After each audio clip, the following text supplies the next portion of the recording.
بختور تر بختور مسور زی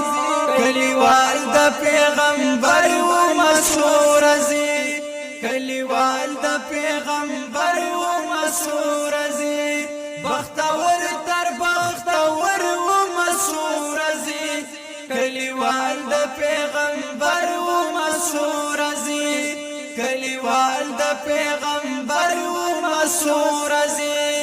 پا ازان د مدینی مزل روخان سورہ نساء پنځم سپارہ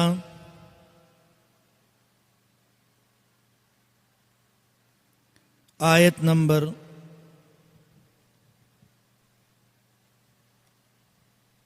85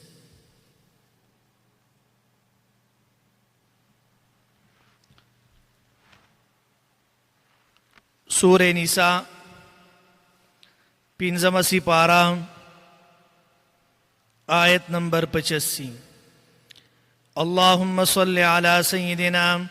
ومولانا محمد وعلى آل سيدنا ومولانا محمد وبارك وسلم عليك سبحانك لا علم لنا إلا ما علمتنا إنك أنت العليم الحكيم رب اشرح لي صدري ويسر لي أمري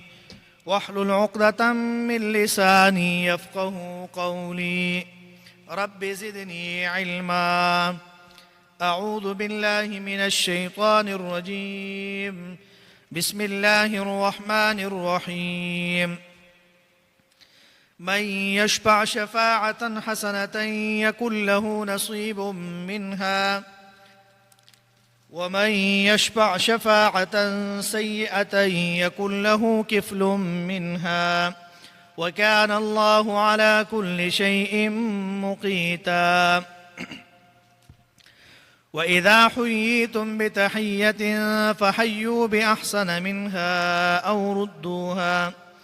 إن الله كان على كل شيء حسيبا الله لا إله إلا هو ليجمعنكم إلى يوم القيامة لا ريب فيه ومن أصدق من الله حديثا فما لكم في المنافقين فئتين والله أركسهم بما كسبوا أتريدون أن تهدوا من أضل الله ومن يضلل الله فلن تجد له سبيلا صدق الله العظيم سورہ نساء پنځم سپارہ آیت نمبر 85 ما قبل سره ربط داده چې هر کله پیغمبر علیه الصلاۃ والسلام په قتال باندې تیزی ورکوله نو بعض مؤمنانو هغې سره به سامانی جهاد هغه نو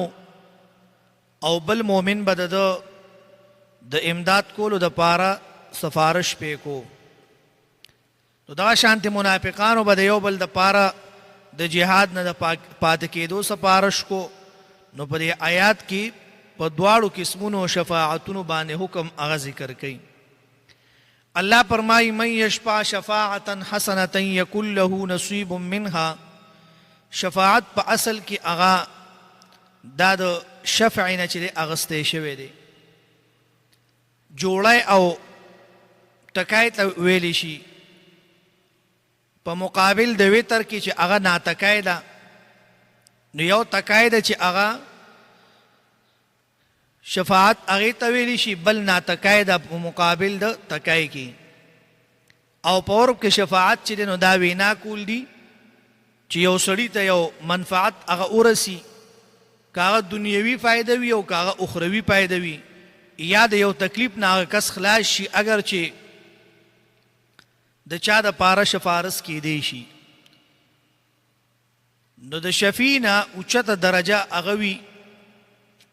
او فرمایي حسنتن هغه دی چې د یو مشروع امر کې وي او د شفاعت حسنه مفسرینو هغه مصداقات ذکر کړي دي یو دا دی چې خپل د ایمان سره د کو یعنی ایمان سره د کفارو سره قتال کول مطلب دا دی چې تا کې ایمان وي او د هغه ایمان په زور باندې ته کافرانو سره قتال کې. دویم دا دی چې د یو مؤمن د پاره قتال د آلاتو د حصول هغه شپارس کول مطلب دا دی لکه یو مؤمن لته عالی د قتل اگر عالی او داغي شفاعت کې. دریم دا دی چې جهاد ته دعوت ورکول. څلورم هغه دا دی چې توحید او سنت ته دعوت ورکول. او پنځم هغه دا دی چې د یو مسلمان د بل مسلمان د پاره دعا کوي دام شفاعت دی. او شپږم دا دی چې د چا د نفع یا د ضرر د پکولو د پاره شفارس کول. خو لیکن ګوره شرط پکې دا دی په دې شپږم کې چې پای کې به رشوت نه اخلي او جایز کار به او د چا د شرعي حق چې دی هغه ساقطول او حد شرعي دفع کول د هغې دپاره به نه وي. نو په دې کې د اولني درې مصداقات دا ماقبل آیات کې د قتال د مسلې سره دا مناسب دي. یکن له نصیب منها، نصیب چې دی نو دا هغه حصې ته وایي چې د هغې مقدار معلوم نه وي لیکن خامخا هغه حاصلیږي. منها دامن چې دی دا سببیه دی د دغه شفاعت کولو د وجنا یا دامن ابتدائیه دی او مضاف پټ ته چې من ثوابها. ومن یشفع شفاعتا سیئه د دې مصداقات د شفاعت حسنه هغه مقابل دي. هغه داري چې یو مصداق هغه داري چې د کفر سره دوستانه یعنی د کافرانو هغه جمع کول. دویم داري چې د انفاق فی سبیل الله د جهاد نه خلق منع کول. او دریم د خلقو د منع کولو او د متنفر کولو د پاره د جهاد هغه بدای بیانول. څلورم دا دی چې شرک او بدعت او فحاشي گمراهی داغي دعوت ورکول. او پنځم دا دی چې مؤمن غیبت کول یا پاغه باندې بهتان لګول او یا چې دینو چغلی کول دې ته سیئه ویل شي. او شپږم دا دی چې په غیر شرعي کار کې سفارش کول لکه مطلب په شریعت کې هغه صحیح نه ہوتی شفارس کې. او بل دا دی اوم چې یو مؤمن ته بد دعا یعنی خیری ورته کول. نو الله فرمایي یکن له کفل منها. تفسیر قرطبی وایي چې کفل په اصل کې هغه شړی او کمبلی ته وایي چې د اوښ په شا باندې په لږه حصه باندې هغه اچولی شي د دې دپاره چې دی پرې سورلي کوي او سورلي دته اسانه شي. او بل دا چې مطلقې حصې ته هم ویلی شي که خیر وي او که هغه شر وي لکه الله فرمایي یؤتکم کفلین من رحمت سوره حدید کې به راشي. او دا په شر کې اکثر استعمالیږي خو دلته د شفاعت حسنه سره هغه نصیب ذکر کول او د شفاعت سیئه سره کفل ذکر کول. نو دا یعنی د دې کې قسمه قسم هغه تعبیرات کول دي دی وجنه. او بعض مفسرین وایي چې نصیب هغه حصہ ده چې هغه زیادت پکې کېدی شي نو هغه یعنی حسنی سره هغه مناسب ده. او کفل هغه حصہ ده چې بالکل هغه برابر وي او پای کې زیاتې چې ده هغه پکې نه کېږي. وکان الله علی کل شیء مقیتا. او یقینا چې الله تعالی یعنی مقیتا ای مقتدرا الله تعالی سره نگهبان دی په هر یو شی باندې. نو دا مقیت چې دا د قوت نه اغستې شوی دی چې هغې سره تقویت او حفاظت هغه د بدن ورسره کیږي. نو ابن عباس رضی الله عنهما نه پر یو روایت کې په معنی د مقتدر یعنی ډیر قوت والا سره هغه روایت دی. او بل روایت کې په معنی د حفاظت کوونکي سره نقل دی. د امام مجاهد نه روایت دی چې دا په معنی د شاهد سره دی. او بل قول پکې دا دی چې دا په معنی د روزه رسونکي سره دی. نو دغه شان په معنی د جزا ورکوونکي هم راځي. دا ټولې معناګانې صحیح دي ځکه چې الله تعالی د هر چا نصیب او کفل هغه ویني او بیا د هغې حفاظت کوي او د دې په حفاظت باندې الله قادر دی او جزا هم الله ورکوي. بیا ورپسې آیات کې فرمایي وَإِذَا حُيِّيتُم بِتَحِيَّةٍ فَحَيُّوا بِأَحْسَنَ مِنْهَا. امام رازی صاحب د لباب وایي چې بعضې وخت په دار حرب یا د هغې سره خوا کې په سفر د جهاد کې به یو سړي په یو مجاهد باندې به سلام وکړو نو مجاهد به ورته توجه او التفات پې نه ورکو بلکې هغه به یې قتلو په دې ګمان سره چې دا کافر دی. نو په دې آیات کې ذکر کوي د هر سلام کوونکي چې چې هغه حق دی، ځکه چې سلام کول دا یو قسم اکرام دی او د اکرام په مقابله کې د سره اکرام پکار دی، بلکې د هغې نه په زیات سره هغه پکار دی. نو که هغه کافر وي او که هغه څه وي یعنی مسلمان وي، که هغه کافر وي نو مسلمان ته هیڅ نقصان نشي ورکولی، او که مسلمان وي نو د هغه یعنی قتلول خدا بیا لویه ګناه ده. نو مجاهدینو به وایي که دا د مونږ ته د یرې نه سلام وکړو، لکه ته یو سړي له یو شی ورکړې هغه وایي که دا ماله د مطلب چې دی نو د یرې نه یې راکړو یا د ما باندې دا سلام د یرې نه وکړو، داسې نه دی پکار. ښه نو الله فرمایي واذا حییتم بتحیة. امام راغب رحمت الله علیه فرمایلی دي چې تحیه په اصل کې د ژوند اوږدوالي هغه دعا ته ویلی شي، او بیا استعمالیږي په هر دعا د خیر کې. او د عربو عادت داو چې یو بل سره به مخامخ شو نو هغوی به وي حیاک الله حیاک الله، داسې به وي. بیا په شرع کې د هغوی په ځای باندې دا وویلی شو چې السلام علیکم، دې ته تحیت السلام ویلی شي. او په دې سلام شرعي کې د حیاک الله دعا نه هغه زیات فضیلت دی، ځکه چې په دې کې د سلامتیا دعا ده سره د آفاتو د ژوند نه. او تفسیر قرطبي وایي چې بعضې حضراتو هغه فرمایلی دي چې تحیه په اصل کې هغه ملک ته ویلی شي، او هر کله چې خلکو به یو بل ته په دعا کې د بادشاهۍ او د ژوند مختلف الفاظ هغه به راجمع کول او وی به نو بیا چې دی نو جمع د هغې التحیات راوړی شوه. التحیات لله یعنی د بقا او د بادشاهۍ چې څومره الفاظ دي هغه ټول الله تعالی دپاره خاص دي.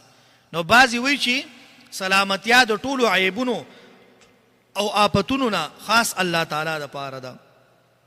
صحیح قول پکې دا دی چې دلته تحیې نه مراد سلام شرعي دی. السلام علیکم ورحمت الله، په دې کې بیا اقوال نور هم شته دی. امام مالک رحمت الله علیه یو روایت دی چې د دې نه مراد تشمیة الغاتس، یعنی یو سړی پرنجې وکړي، موږ ته پرنجې و پښتو کې لکه اتریشې ورته وایي، دا وکړي هغه وایي الحمدلله، ته وایي یرحمک الله، جواب ورکول. امام اعظم ابو حنیفه رحمت الله علیه او صحابه کرامو نه نقل دي چې دا هدیه ورکول د دې نه مراد دي. نو دا هم یو هدیه یو سړي ته سلام وکړي نو سلام سره الله ډېر نیکۍ ورکوي او د سلام ډېر برکات دي. ها کور ته چې داخلیږي نو سلام بکې، دې سره مینه محبت سیوا کیږي. او اسم لکه ته یو سړی نه پیژنې ته پې سلام وکړي، هغه وایي یاره دی خو ما نه پیژندو په ما باندې سلام وکړو، یاره ډېر ښه سلام یې وکړه په ما باندې. نو فحیو باحسن منها او ردوها، تاسو د سلام جواب ورکوئ په ډېر ښایسته الفاظو سره چې هغه تا ته ووایي السلام علیکم ورحمت الله وبرکاتو، ته جواب ورکا وعلیکم السلام ورحمت الله وبرکاتو. د ابو داود پر روایت کې ورسره ومغفرته ذکر دی. او ابن خزیمه چې دی هغه وایي چې دا الفاظ دا ټول چې دی دا د احادیثو نه ثابت دي، ومغفرته چې دی دا ورسره هم ثابت دی. نو ګوره په دې کې د حدیث کې رد دی په هغه چا باندې چې وبرکاته باندې هغې زیادت نه وایي او ردوها یا سیوا د دې نه. نو فرمایي ابن کثیر رحمت الله علیه وایي چې ټولو علماو اتفاق دی چې سلام کول سنت دی او جواب ورکول چې دی دا واجب دی. او بعضې خلک په جومات کې ولاړي مونځ ته او راشي بار نه سړی السلام علیکم دومره په تیزه وایي چې د خلکو منځونه خراب کړي، نه دي پکار. داسې سلام جواب ورکوئ چې د خلکو منځونه هغه خراب نشي. نو په مونځ کوونکي باندې سلام اچول شته، خو د هغې جواب به په قول سره نه ورکوي، بالاشاره کې بیا اختلاف دی. خو فرمایي ان الله بشک الله تعالی علی کل شیء حسیبا، الله تعالی په هر یو شي باندې په ټولو اعمالو باندې خصوصا په سلام او جواب باندې به حساب کوي. دا جمله هم دلالت کوي په اقامت د دې سنت باندې، په تاکید د جواب د سلام باندې چې تاسو د سلام جواب ضرور ورکوئ. نو چې څوک سلام وکړي نو د هغې جواب به ورکوي، او سلام کوونکي لم پکار دا دي چې دی سلام په اوچت اواز باندې کوي. ځکه چې دی ځان سره اړه کوي السلام علیکم، نو چې هغه څوک واونري نو دی وایي یاره ماله پلاني جواب رانه که، بس څه جواب درکړي، تا خو پړه کې ووي، پوه شوې، تا خو ځان سره پړه کې ووي، دا چې تا تیز ویلی نو هغه به جواب درکړی. نو سلام چې دی د دې ډېر برکات دي، دې سره مینه محبت پیدا کیږي، په کور کې ورسره برکات راځي. نو او بل د هغې لپاره بیا خپل آداب ذکر کړي دي چې کوم سړي سره پنډ دي نو دا نه چې هغه ودرې چې ورکړه السلام علیکم، او بل لاره چې ځان نه به سلام خانم نه. الله لا اله نشته لایق د عبادت الا هو ما سوا د الله تعالی نه. لا یجمعنکم خامخا را جمع کوي به الی یوم القیامه ورځې د قیامت ته. نو اوس دې ځای کې دا دویم اعتقاد چې باس بعد الموت ته، نو اله په معنا د پی سره دی، انو یعنی الله به را جمع کی پرز د قیامت باندې دا ټول انسانان او پیریان جنات چې څومره سيزونم دي. نو القیامه چې دا په معنا د قیام د قیامتو. نو تا په کې د مبالغې لپاره او د دې نوم وجدار چې ټول خلق به حساب د پاره قائم شي او بدريږي. یوم یقوم الناس لرب العالمین سوره مطففین کې الله فرمایي چې په دغه ورځ باندې به ودرېږي. لا ریب فیه نشته ګوره شک په دې ورځ کې. ها په دې ورځ کې الله فرمایي هیڅ شک پکې هم نشته، دا ټول به را جمع کېږي. ومن اصدق من الله حدیثا، او بیا فرمایي څوک د ډېر رښتونی د الله نه، حدیثا یا په وعده کې او یا په خبره کې. اصدقو دا صيغه اسم تبذیل لخوا الله فرمایي څوک ته ومن اصدق من الله حدیثا. نو فرمایي چې یعنی څوک ته کلام د الله تعالی ډیر دی او په دې کې ډیر اقسام دي او هغه ټول چې دی هغه رښتیا دي. یعنی څوک ته په خبره یا په وعده کې د الله نه ما سیوا. بیا ورپسې آیت کې فرمایي فما لکم فی المنافقین فئتین. اوس دی وی چې په دې آیاتونو کې ذکر دی د حال د منافقانو او د هغې بعضې اقسام دي چې هغې سره قتال کول پکار دي او بعضې هغه دي چې قتال ورسره هغه نه کېږي. نو دا په څلور قسمه دي. په څلورو آیاتونو کې دا څلور قسمه دي او دا اقسام د هغه منافقانو دي چې په دارالاسلام کې هغه نه دي داخل، هجرت یې نه دی کړی. نو فرمایي چې ګوره ما قبل سره ربط دار چې مخکې آیاتونو کې د منافقانو قبیح هغه بد صفات ذکر شو، په منځ کې جملې معترضې وي. اوس تفریح ذکر کوي په هغه اوصافو باندې چې سره د وجود د داسې اوصافو نه تاسو شک مه کوئ په نفاق د داسې خلکو کې. نو فرمایي فما لکم فی المنافقین. نو دا خطاب ټول مؤمنانو ته دی. فی المنافقین یعنی په باره د منافقانو کې الله فرمایي پس باعث ته پتاسو فی المنافقین فی المعامله المنافقین، په باب د معامله د منافقانو کې فئتین چې هغه څه شی دی دوه ډلې دي. فئتین یعنی دوه ډلې دي. نو فرمایي چې فما لکم فی المنافقین فئتین والله ارکسهم. نو د دې آیات په سبب د نزول کې او په مصداق د المنافقین کې دو مشهور اقوال دي. اول قول د امام بخاری او د امام مسلم او د امام ترمذی رحمت الله علیه دی او صحیح حدیث د زید بن ثابت هغه ذکر کړی دی چې په احد کې څه خلک د عزوی نه واپس شو او د عزوی شروع کول نه مخکې نو دی په باره کې مؤمنانو په منځ کې اختلاف پیدا شو. بعض وی چې موږ دی قتلو چې دی کافر دي او بعض وی چې نه دی خو مؤمنان دي، کلمه د ایمان وی،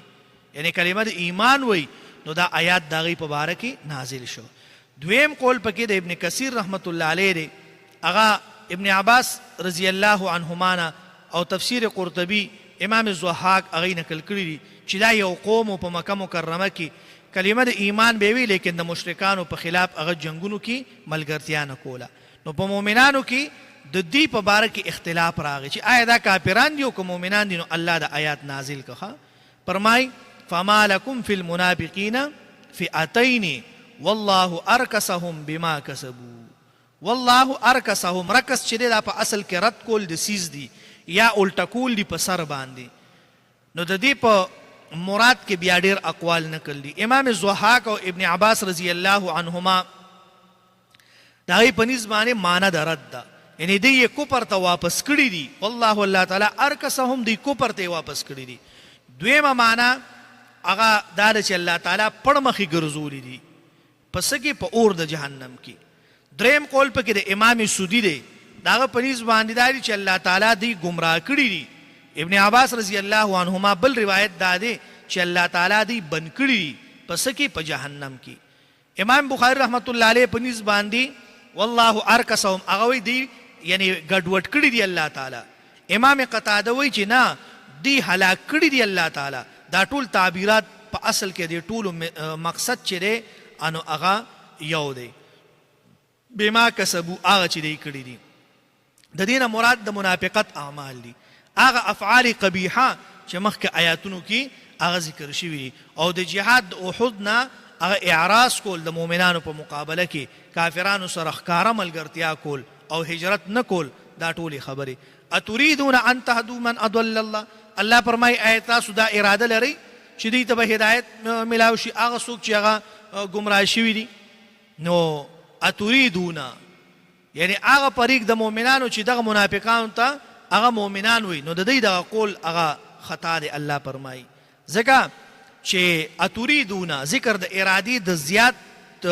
توبیح د پاره دی یعنی هغه کسان چې الله تعالی ګمراه کړي دي تاسو به هغوی په صحیح لاره باندې سره راولئ دا تاسو نشئ کولی. الله فرمایي اتریدون ان تهدوا من اضل الله ومن یضلل الله هغه چې الله تعالی هر هغه څوک چې الله تعالی ګمراه کړي دي فلن تجد له سبیلا پس نه به مومې ته دوی دپاره لاره برابره. نو دا تاکید دی د مخکې جملې دپاره. الله فرمایي چې داسې خلکو دپاره اس لار د پایدې هغه نشته دی نو هدایت به ورته څنګه حاصل شي. بیا ورپسې آیات کې فرمایي ودو لو تکفرون ودو لو تکفرون دا لو مصدریه دی نو فرمایي چې یا لو شرطیه دی نو ودو لو تکفرون یعنی ودو کفرکم یعنی دی ستاسو کفر غواړي لو تکفرون کما کفرو لیسروا بذالک کچری تاسو کفر وکئ لکه چې دی کافر دی نو دی به په دې باندې څه شي خوشحاله بشي. دی غواړي دا چې تاسو یعنی خوښ ګڼي دا یا دوست ګڼي دا مرتدان چې تاسو څه شئ کافران شئ لکه څنګه چې دی کافران دي. الله فرمایي فتکونون سواء پس شیوه برابره ده په کفر کې فلا تتخذوا پس منیسئ تاسو منهم دین اولیاء دوستان فتکونون سواء سواء په معنی د مستویین دی یعنی دی ستاسو کفر کول او په کفر کې د دی سره برابرول یا برابرېدل غواړي. ښه فلا تتخذوا پس منی وی الله تعالی وی اولیاء دوستان دی. ښه دا دوستان منی وی دا کافران نو حتی یهاجروا تر دې پورې نو هر کله چې دی په کفر عداوت باندې د مؤمنانو سره تصریح وکړه اوس مؤمنانو ته حکم کوي دا غي نه د برات کولو باندې. نو الله فرمایي فلا تتخذوا پس منی وی منهم دینا حتی یهاجروا فی سبیل الله یعنی دی اگر چې د ایمان دعوه کوي خود دی د ایمان د صحت علامت هغه هجرت کول دي او دا د دار کفر نه دار اسلام ته. نو په دغه وخت کې هجرت چې دی نو دا مدینې ته فرض و تر فتح مکې پورې او د هغې نه وروستو بیا د هر هغه ملک نه چې مسلمانان پای کې د اسلام د شعایرو د اظهار قدرت نه لري نو بیا په هغوی باندې هجرت کول چې نو هغه فرض و.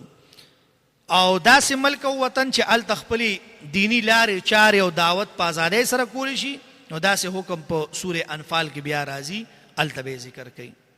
نو ګوره امام راضي رحمت الله علیه فرمایلی دي تفسیر قرطبي علامه آلوسی چې د هجرت درې اقسام دي. د هجرت درې اقسام دي. اول قسم د دار کفر نه دار اسلام ته راوتل دي. دویم قسم د ګناهونو نه هغه بچ کېدل یعنی ګناهونه پرېښودل دي. او دریم قسم وتل دي د خپل کور او کلي نه د قتال فی سبیل الله دپاره. نو هر کله چې تیر شوي آیات کې سبب د نزول د مدینې د منافقانو واپس کېدلو د غزوه احد نه نو دلته د هجرت نه مراد هغه دریم قسم دی یعنی توبه کول دي د تیر شوي ګناهونو نه او تختیدلو د قتال فی سبیل الله نه. فإن تولوا پس کچره مخواړو فخذوهم پس ونیوئ دی. الله فرمایي یعنی فخذو پس نیسئ وقتلوهم او وجنئ حیث وجدتموهم چرته چې دی تاسو مومئ که حل وي او که حرم وي که یوازې وي او که په ګڼه کې وي. الله فرمایي وجدتموهم یا منتل دي یا پې قادرېدل دي. ښه مطلب چې ته پې قادر شي ته پې ورشي او ته مضبوطي بس وینیسه که نه. ولا تتخذوا منهم دین ولیا ولا نصیرا په دې کې تکرار کې هغه ډېر تاکید دی د دې نه پوره اجتناب وکئ یعنی د دې د طرف نه اس ولایت او نصرت الله وی دا مقبلوي. فلا تتخذوا منهم اولیاء مراد دا چې ستاسو طرف نه دی سره هغه یعنی اس ولایت هغه جایز نه دی. نو په آیات کې د منافقانو اول قسم هغه ذکر شو چې هغه په قتل او قتال کې هغه امر شوی دی. نو الله فرمایي چې اونی وای دی لره. او بیا ورپسې آیات کې وای الا الذين يصلون، مگر موجنی هغه کسان یصلون چې ځان پیون کی یا امن غواړي الی قوم، یعنی داسې قوم سره. ګوره چې کوم خلک امن غواړي الله فرمایي قرآن کې دي موجنی دا خلک. اوس خلک چې دینو لکه یو سړی امن نه غواړي او معاشره خرابوي او وجنه، چې کوم سړی امن غواړي غله امن ورکا. په دې کې دوه قسم منافقانو استثناء کوي، یو د دار اسلام نه چې بهر وي، یو قسم معاهد او دویم قسم عاجز او بیوسه. الا الذين يصلون، په دې استثناء کې فرمای هغه کسان یصلون چې هغه ځان پیون کوي یا امن غواړي الی قوم، مراد داسې قوم بینکم چې په مابین د ستاسو و بینهم او د هغوی کې میثاق معاهده وي، لکه دوه کسان په خپل مابین کې معاهده وکړي. بینکم نه مراد کافران دي، لیکن هغوی د مسلمانانو سره معاهده ده د عدم قتال. نو فرمایي چې تر څو پورې چې دا عهد او وصل شته نو دوی سره قتال نشي کېدی. او جاءوکم حسرت صدورهم، یا یعنی هغه منافقان چې تنګ شوي سینې د هغوی، یعنی هغه منافقان چې تنګ شوي، نو په دې کې بل قسم دی او دا او په دې کې د تنویع دپاره دی. نو فرمایي چې ګوره هغه منافقان حصر په اصل کې تنګسیا او انقباس ته ویلی شي او کراهیت او نفرت تم ویلی شي. ان یقاتلوکم او یقاتلو قومهم، دلته کې من پټ دی، یعنی دی تاسو ته هغه زی راځي په داسې حال کې چې د دې سینې ستاسو د قتال نه او د خپل قوم سره د قتال کولو نه تنګ دي. یعنی الله فرمایي چې دوی جنگ نه غواړي، نو بیا دوی سره جنگ مه کوئ. نو حسرت صدورهم ان یقاتلوکم، دا چې جنگ وکئ تاسو، او یقاتلو قومهم، نه خپل قوم سره جنګیږي، نه تاسو سره جنګیږي نه هغوی سره. ولو شاء الله، که چېرې غوښتلی الله تعالی لسلطهم، نو مسلط کړی به علیکم، یعنی مسلط کړی به دی، فلقاتلوکم، پس جنگ به کړو تاسو سره، خو لیکن دی نه غواړي. نو فرمایي چې ګوره دی نه غواړي، نو په دې کې مقصد احسان کول دي په مؤمنانو. د تسلیط نه مراد د هغوی په زړونو کې قوت اچول دي، رعب ترې نه لرې کول دي. نو تسلیط چې دی نو هغه درې درجې کیدی شي. اول هغه چې دی درې وجې کیدی شي. اول وجه اظهار د ګناهونو په مؤمنانو کې او مداهنت او سستی د هغوی د قتال نه، نو دا تسلیط د کافرانو په مؤمنانو باندې په طریقې د عقوبت او د سزا سره. دویمه وجه تمحیص دی، صفا کول د مؤمنانو د ګناهونو نه. او دریمه وجه ابتلا او امتحان دی په مؤمنانو. ولو شاء الله، که چېرې غوښتلی الله تعالی لسلطهم علیکم، مسلط کړي به دوی، فلقاتلوکم، نو جنگ به یې کړی تاسو سره. فان اعتزلوکم، پس که جنگ وکړه تاسو، فلم یقاتلوکم، یا جنگ یې ونه کړه نو ونه وجني تاسو، والقوا، او که رامخامخ شو دی الیکم تاسو ته السلام، یا صلح یا امن ته. نو ګوره نه الله فرمایي والقوا الیکم السلام، دا دویم شرط دی. او سلام په معنا د صلح کولو او د انقیاد کولو دی. او القا چې دی په لفظ کې اشاره ده پوره اظهار د سلام ته، گویا چې په شان د محسوس سره دی. فما جعل الله لکم علیهم سبیلا، پس نشته دی یعنی صلح یا امن، پس نه مقرر کړی الله تعالی تاسو د پاره په دې باندې سبیلا څه قانونو، یعنی تاسو د پاره. نو سبیلا دا په معنا د اذن او دلیل سره دی. نو په دې کې مبالغه ده تعرض کولو نه، تعرض نه کول هغوی ته ځکه چې په چا باندې لار نه وي نو هغوی به څنګه ونیسي یا به څنګه قتل کړي. دا خو چې لارې اینو ته به یې نه وي او ته به یې قتلې، نو الله فرمایي داسې مه کوئ. بیا ورپسې آیات کې فرمایي ستجدون آخرین یریدون. په دې آیات کې د منافقانو څلورم قسم هغه ذکر کوي او هغوی سره قتال او د قتل چې دی هغه امر کوي. ستجدون، وجدان نه مراد اطلاع منتل او خبرېدل دي. نو فرمایي آخرین، په دې لفظ کې اشاره ده چې دا قسم مخکینو قسمونو ته بالکل هغه غیر دی. ابن کثیر وایي چې دا خلک اگر چې په ظاهره کې د مخکینو په شان دي، لیکن دی د هغوی په نیتونو کې هغه فرق دی. یریدون ان یأمنوکم و یأمنوا قومهم، یعنی دا قوم داسې منافقان دي چې پیغمبر علیه الصلاة والسلام او صحابه کرامو ته اسلام ښکاره کو د دې لپاره چې دوی د یعنی ځانونو نه هغه چې دی نو مالونه او اولاد د مؤمنانو هغه بچ پاتې شي زمونږه. کلما ردو الی الفتنه الله فرمای ان یؤمنو چې په امن کې اوسیږي ویأمنو او په امان شي قومهم خپل قوم یا کفار دي نو کلما ردو الی الفتنه هر کله چې واپس شي شرک یا فساد یا قتال ته دلته فتنې نه مراد شرک ته یا فساد دی یا قتال دی ارکسو ورزی یعنی فیها پای کی یا چې ورزی دی یا غرزول شي پای کی فإن لم يعتزلوکم بیا که چرې دا یعنی ډاډه نشو دی تاسو نه ویلقو او یا پیش نکدی الیکم تاسو ته السلام صلح ويكفوا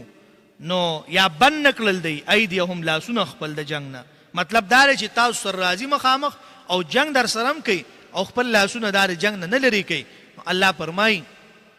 بیا څه کوي بیا په ورزي بیا په دې باندې ورزي ځکه چې دی تاسو نه هغه نورستو کیږي نو بیا فرمای فخذوهم رونی سی وقتلوا وجنی حيث سکفتموهم کم ځای چې مومي تاسو دی ثقافت نه مراد پورا وس او لاس برکیدل دي ها پاغي باندې هر مکان کې چې تاسو منتل یعنی مطلب په هر ځای کې نه پدې کې ډیر تاکید دی په نسبت د وجدتموهم مخکې آیات کې هغه ذکر شو ځکه دا قسم ډیر اخبث منافقان دي ها یو خبيث یو اخبث دی اخبث شي دا ډیر رزیلان ہوتا وي نو واولائکم جعلنا لكم عليهم سلطانا مبینا نو اشاره ده چې دا خلق د نورو قسمون نه پوره جدا دي په سبب د ښکارا علامتونو دی سره سلطانا مبینا ښکارا حجت او دلیل نو منافقانو په کوپر دی باندې نو الله فرمای کو چرې داسي وی نو اونې وای دا منافقان او اوج نه دی پرې بالکل مخا واولائکم جعلنا او دا ټول چې دی یا دا ټولې چې دی جعلنا ورکړل مونږه یا جعلنا لكم درکړل مونږه تاسو ته علیهم په دی باندې سلطان مبینا دلیل سرګند الله وی به اوجنی ترجمه ته وګورئ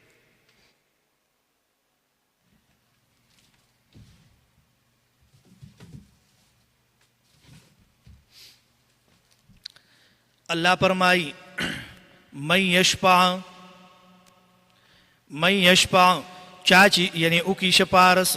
شفاعتا شفارس حسنتا نیک یکن له نصیب منها وبدد پارا اللہ فرمائی ایسد ثواب منها ددی وجنا ومن یشفع شفاعتا او چاچی اک شفارس سیئتا بد یکن له اللہ فرمائی وباغد پارا کفل بوجو زمواری منها دا اغیب وجبان دی وکان اللہ علا کل شیء مقیتا او دی اللہ تعالیٰ پاریوشی باندی طاقت لرن کے وَإِذَا حُيِّيتُمْ کلچی یعنی پیشکش اکریشی تاسو تا بتحیت انس قسم پیشکش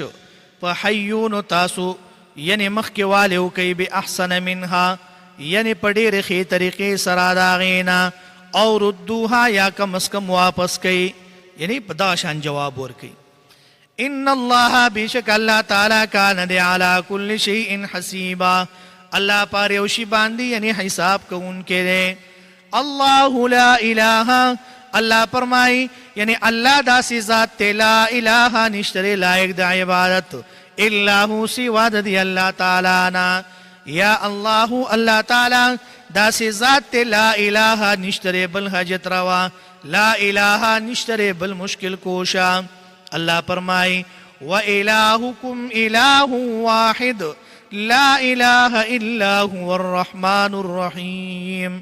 اللہ اغزات تے عام مہربان دے پرز دا قیامت باندے بخاص مہربانوی نشتر بل حجت روا یا نشتر بل لائق دا عبادت اللہ فرمائی اجعل الآلہت الہا واحدا اللہ سواد دی اللہ نا لیجمعنکم خام خارا جمع کئی باغتاسو الى یوم القیامہ رزد قیامت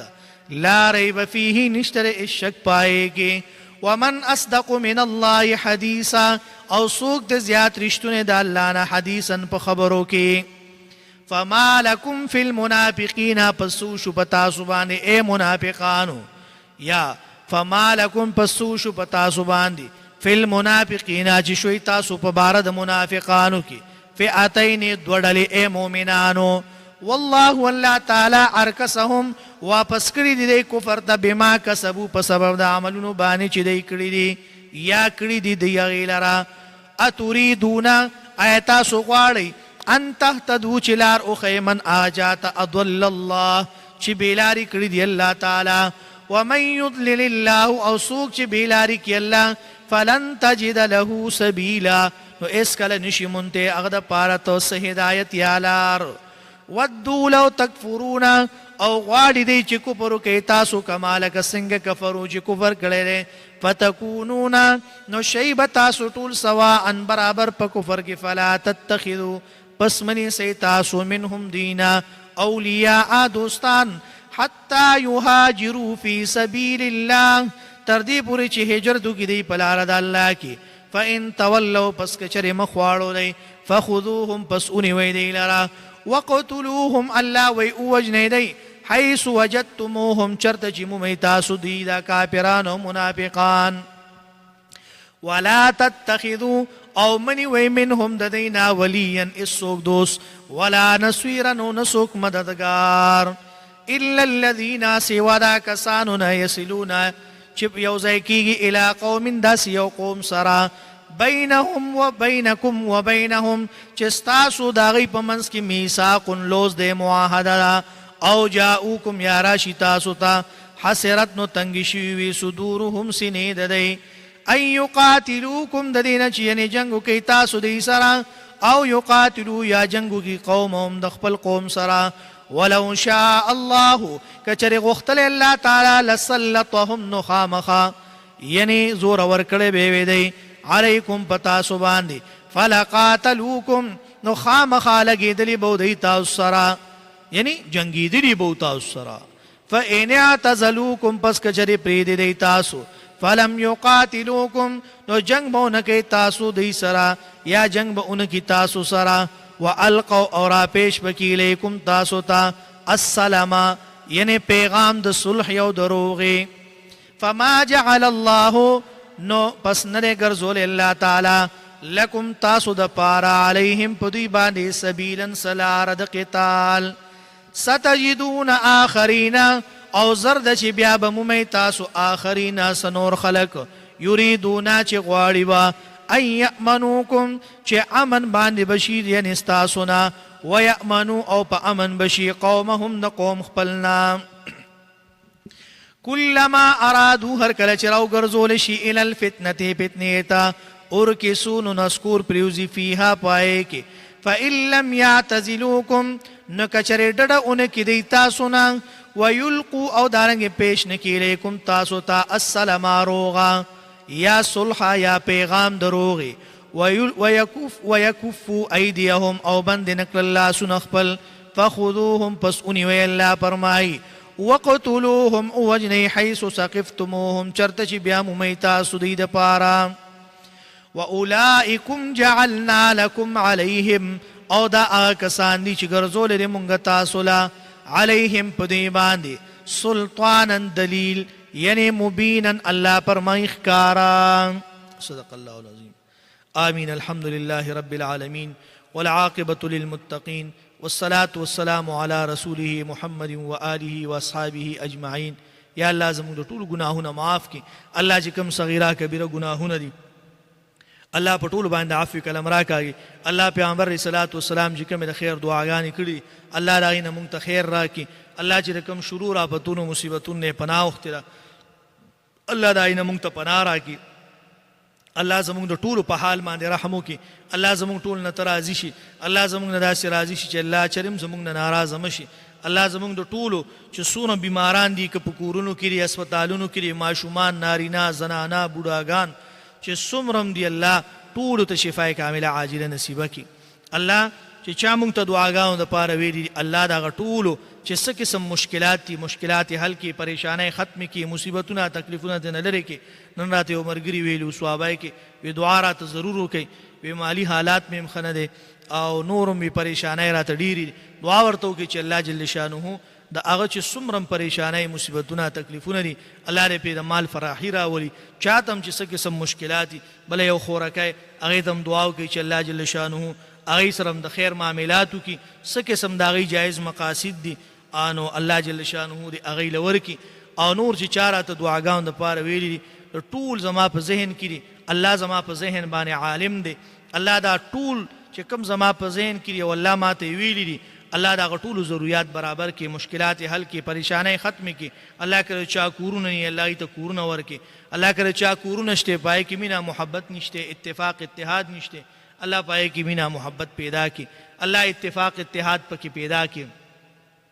الله اتفاق اتحاد پکې پیدا کې الله زموږ ټول نه راضي شي الله زموږ نه داسې راضي شي چې الله چرم زموږ نه ناراضه مشي الله چرم زموږ نه ناراضه مشي الله کده چا اولاد نه کمل صالح اولاد ورته ورکي الله څومره طالبان طالبات موږ سره سبق وي ټول په علم کې برکت واچي په کورونو کې خیر او برکت راولي څومره استادان دي موږ سره مدرسه کې څومره باجیګانی دي الله د ټولو په کورونو کې خیر او برکت راولي عمرونه دراز ورته ورکي الله ستاره دین خدمت کوي ستاره دین ملمنو ته طالبانو طالباتو ته سبقونه خي الله دا ټولو چې څه قسم مشکلات دي الله حل کې پریشانای ختم کې الله که په کورونو کې بیماری دي الله ختمي کې الله شفای کامله عاجله ټولو ته نصیب کې الله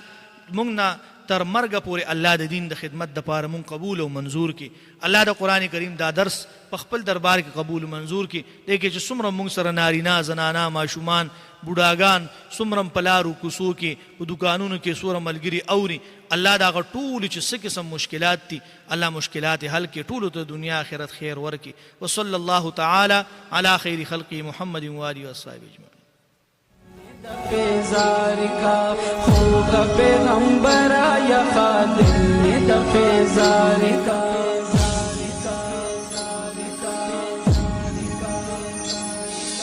کال فکال حجان درزی تالا عاشقان درزی کال فکال حجان درزی تالا عاشقان درزی دا ظلمی مرگر ورسرا پیغمبر یا خاصا در ملنگ یا ماملم میں دربار کا ہوگا پیغمبر یا خادم میں دا پیزار کا ہوگا پیغمبر یا خادم میں دا پیزار کا استاد در ملنگ یا ماں استاد در ملنگ